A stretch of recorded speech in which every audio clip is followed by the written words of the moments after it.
Mi nombre es Omar Idler, soy investigador histórico y especialista en precisamente en los tiempos de la prehispanidad.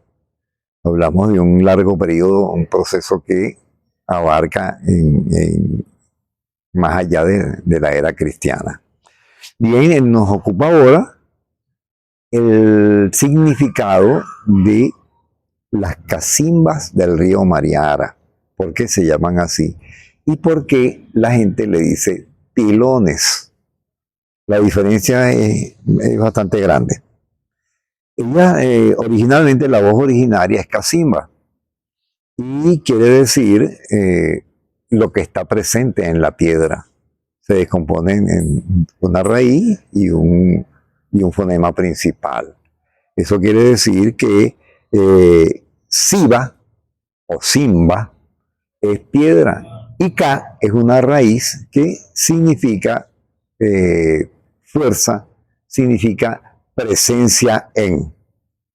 Y por supuesto, las casimbas no son otra cosa que la presencia de las horadaciones en la roca. Es una voz indígena arahuaca. Esas horadaciones o casimbas o cavidades cumplieron una función para contener líquidos. No fueron creadas para apilar ningún grano, ni para contener otra cosa que no fuera, sino la chicha sagrada de maíz. De manera pues que jamás fueron empleadas como pilones, de lo contrario tuvieron una forma cóncava y la de ellas son cónicas. Las casimbas u cavidades, las contenedoras de líquidos, fueron realizadas y asociadas a un periodo en el que hay presencia del grano de maíz por primera vez en Venezuela.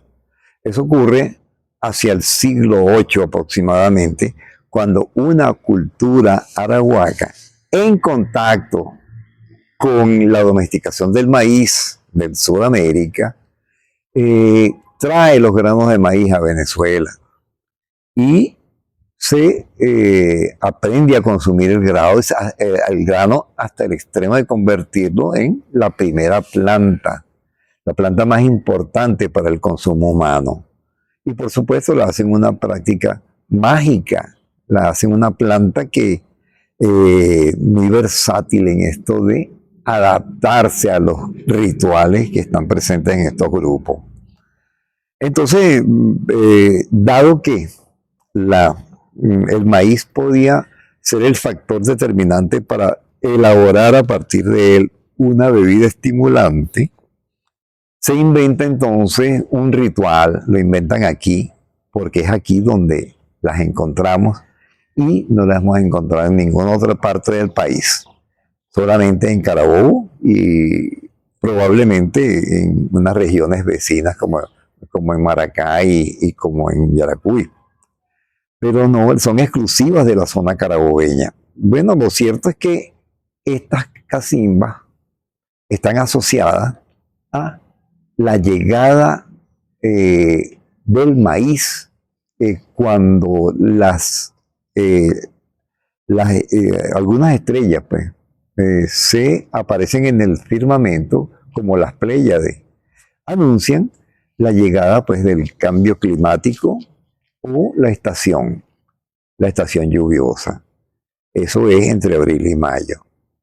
Y pues allí se le rinde culto a la planta y a todo lo que ella representa en cuanto a magia, mito y rito se refiere.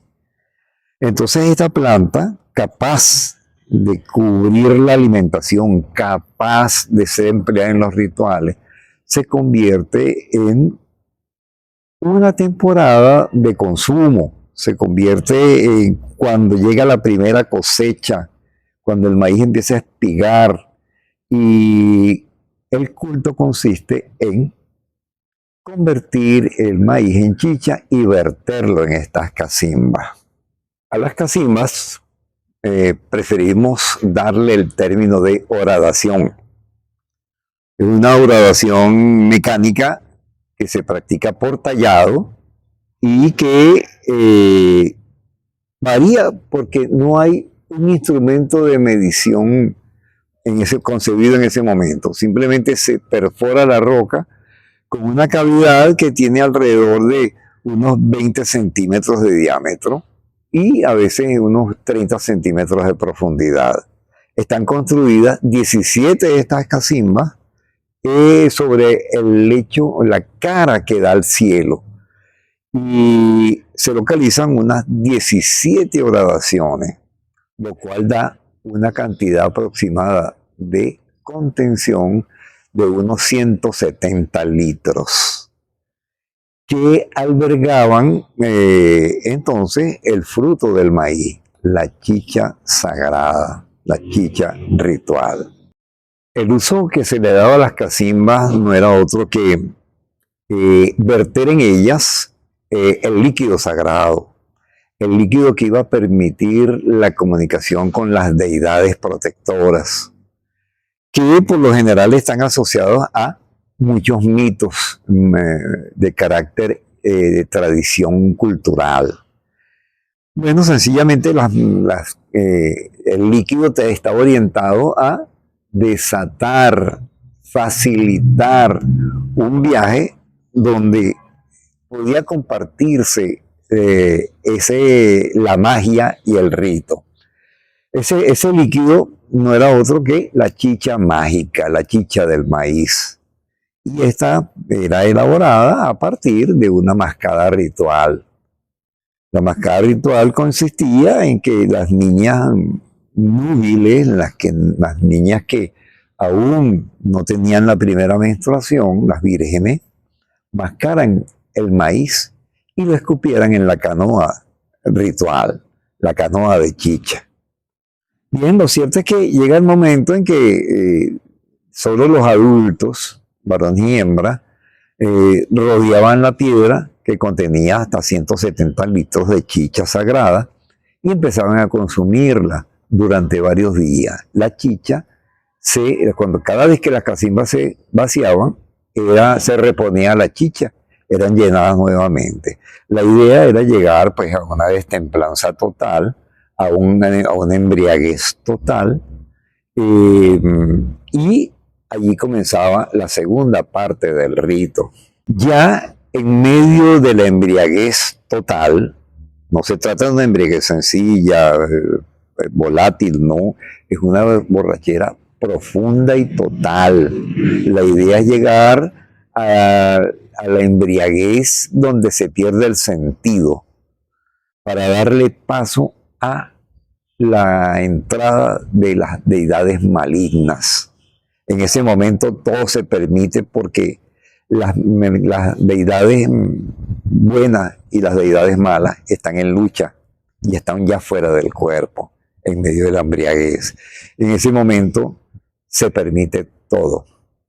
Los contactos sexuales no permitidos normalmente, el cobro de deudas incluso con la muerte, el pago de deudas de honor, el robo de prendas, en fin, todo estaba permitido en ese momento, porque las deidades benefactoras no podían castigar al cuerpo, incluso las malignas tampoco podían castigar al cuerpo.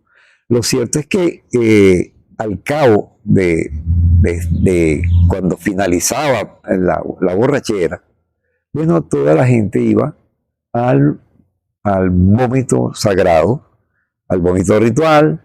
Todos vomitaban colectivamente, limpiándose, expulsando los agentes patógenos y las deidades malas. Todos regresaban a la normalidad, a su trabajo cotidiano. Bien, en cuanto a la importancia que tienen las cacimbas, tenemos que decir que ellas per se representan un punto de partida para la comprensión de la relación nuestra, de nuestro pasado inmediato, de nuestra historia, de nuestro perfil identitario relacionado con estas culturas. Nosotros somos depositarios de esas culturas y todavía esas culturas se proyectan en la toponimia, en la lexicología diaria, en las costumbres. Y es necesario pues que nosotros las entendamos, las desentrañemos y las asociemos para definir nuestro proceso histórico. De manera pues que es importante que todos nos sumemos a la interpretación de lo que ellas significan en nuestras vidas y de las voces que las identifican, que son parte de nuestro habla de todos los días. Finalmente, queremos agradecer a nuestro amigo Diego Trejo la gentil invitación que nos ha hecho para compartir estos pocos conocimientos que podamos transferirles. Por ahora, pues nos conformamos con por lo menos que visualicen o que escuchen el mensaje a través de Vestigios del Pasado, el programa en el que ya viene trabajando Diego, muy fructífero y que suponemos que va a enriquecer todo ese bagaje cultural que nosotros estamos esperando de ustedes para compartirlo, para que reafirmemos nuestra identidad nacional. Muchas gracias.